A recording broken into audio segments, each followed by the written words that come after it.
When reporters asked the US president what his thoughts were on the brutal execution of unarmed and compliant George Floyd, his demeanour and language reflected that of a person who simply cared about the situation, simply because he had to do so, and not because he really wanted to do so. A very sad event. Very, very sad event. Should the police officers be prosecuted, sir? Well, we're going to look at it, and we're going to get a report tomorrow when we get back. And we're going to get a very full report, but a very sad day.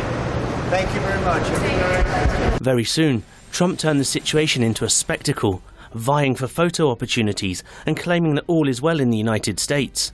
However, the voices from the US disagreed, not only from those who had taken to the streets to quite rightly point out the horrific crimes of the American apartheid authorities, but also from those sharing the burden of power with Trump.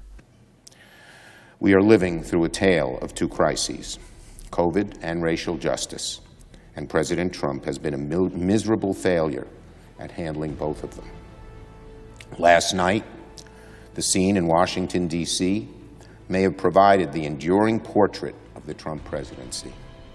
While peaceful, law-abiding citizens were exercising their constitutional right to protest in a public park across from the White House, President Trump ordered federal troops to clear those peaceful crowds with tear gas and rubber bullets so that he could trudge a few blocks from the White House to stand in front of a church, not to go inside, but for a photo op.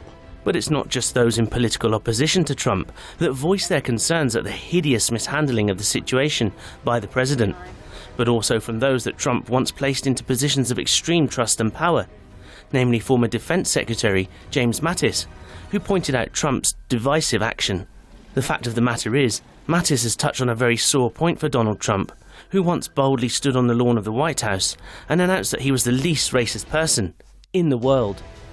But the reality is that Trump is far from the angelic persona that he portrays, and it's under his leadership that the US has seen the ethnic minority people suffering at the hands of a leader of an apartheid regime, as demonstrated in the clear discrimination of how black and ethnic minority people were treated during the COVID-19 outbreak, and now in the way he shuns the black people protesting about the clear racism in his country.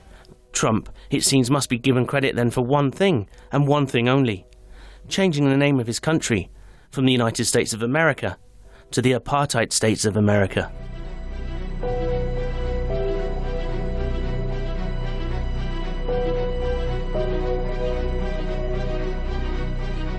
The anger felt by those who have taken to the streets in the US is not only shared by many people around the world, as well as various leaders within the US, but it's also an anger felt by many world leaders who have taken to condemning Trump's apartheid regime very publicly.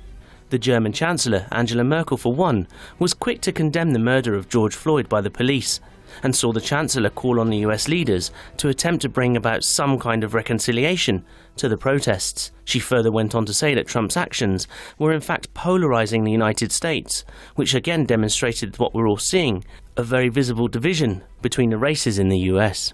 In Scotland, the First Minister, Nicola Sturgeon, was also quick to mention her support for the Black Lives Matter movement, stating that racism is evil and that it's indoctrinated into too many societies across the world. Over in the north of Ireland, in West Belfast, artists had taken to creating a mural of the incident in which George Floyd was murdered, depicting not only the officer kneeling on Floyd's throat, but also stating that his accomplices were turning a blind eye by seeing, hearing, and speaking no evil. China's state news agency also took to producing a statement referencing Hong Kong and the Chinese police, stating that the US were now experiencing the same thing. Trump in the past has always been quick in his condemnation of how protests are handled across the world. But now, many have called Trump out on his actions. شما امروز روز وضع آمریکا رو، وضع آشفته آمریکا رو دارید مشاهده می‌کنید. آنچه که امروز در شهرهای آمریکا و ایالت‌های آمریکا مشاهده میشه، این یک بروز یک واقعیاتی است که همیشه پنهان نگه داشته میشد. چیزای جدیدی اینا نیست. اینا بروز واقعیت هاست که اون لجن ته حوض میاد بالا خودشو نشان میده.